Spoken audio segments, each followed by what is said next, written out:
네, 어제 분당 정자교 보행로가 무너지면서 안타깝게도 한 분이 숨졌습니다. 분당 생긴 지가 30년밖에 안 됐고 30년 된 다리. 많은 시민과 학생들이 다니는 통행로 또 통학로이기도 했습니다. 네, 그런데 분당구의 불정교와 순회교에서도 또 문제가 발견돼서 통제되고 있는데요. 성남시는 조만간 사고 현장과 문제가 발견된 다른 교량을 대상으로 정밀 안전 점검을 진행하기로 했습니다. 현장에 취재기자가 나가 있습니다. 강민경 기자. 네, 경기 성남 분당구 정자교 사고 현장 앞에 나와 있습니다. 네, 붕괴 사고가 난 지 이제 하루가 됐는데요. 오늘은 현장에서 어떤 작업이 이루어집니까?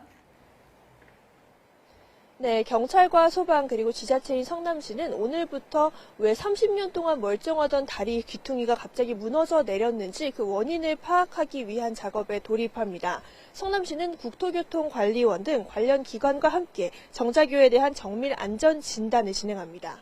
현재로서는 다리 아래 수도관이 파열됐거나 교량 자체가 낡아서 차도와 인도를 연결하는 이음새에 문제가 생겼을 가능성 등이 주로 거론됩니다. 그러나 아직 가능성일 뿐이고 구체적인 사고 원인은 안전 진단으로 확인해야 합니다. 또 이곳에서 900m 정도 떨어져 있는 다른 교량, 불정교에서도 집안 침하 현상이 확인돼서 교통이 통제된 상태입니다. 정자교와 마찬가지로 1990년대 초반 분당 신도시 조성과 함께 만들어진 다리인데요. 아울러 1.7km 거리에 있는 순회교도 기울어져 있다는 민원을 접수해서 보행로를 차단한 상태입니다. 성남시는 조만간 이들 다리 3개에 대한 정밀 안전 진단을 하고 통행 재개 여부를 결정할 방침입니다. 금곡교에서도 눈에 보이는 균열이 발견되긴 했는데 통제는 하지 않고 있습니다. 성남시는 또 탄천에 지나는 24개 다리와 성남시 전체 210여 개 교량에 대해서도 차례로 긴급 안전 진단에 들어갈 계획입니다. 네, 철저하게 점검해야 되겠습니다. 이번 사고에 중대재해처벌법 적용도 검토한다고 하는데 수사는 지금 어떻게 진행되고 있습니까? 네, 우선 경찰은 어젯밤에 이 정자교 사고 현장의 정확한 원인을 파악하기 위해 38명 규모의 전담 수사팀을 꾸린 상태입니다. 이번 붕괴 가능성을 왜 사전에 예측하지 못했는지 그 원인을 주로 파악하는 데 주력할 방침인데요.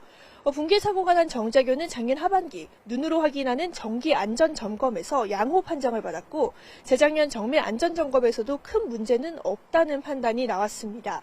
만일 사고 원인이 교량 노후화로 지목된다면 안전점검의 실효성에 의문이 생길 수밖에 없습니다. 수사팀은 또 사고 현장에 중대재해처벌법을 적용할 수 있는지 검토하고 있습니다. 중대재해법은 교량 같은 공중이용시설에서 발생한 안전사고를 중대시민재해로 규정해서 처벌할 수 있도록 하고 있습니다. 경찰은 우선 사고가 난 정자교가 법에서 규정한 공중이용시설에 해당하는지 등을 따져보고 있습니다.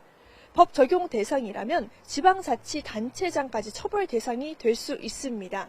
이를 위해 경찰은 조만간 사고 현장에 대한 합동 감식을 할 예정이고요. 또 성남시청과 분당구청 관계자들도 소환해서 책임 소재를 따져보를 방침입니다. 지금까지 경기 성남시 분당구 정자교 사고 현장 앞에서 YTN 강민경입니다.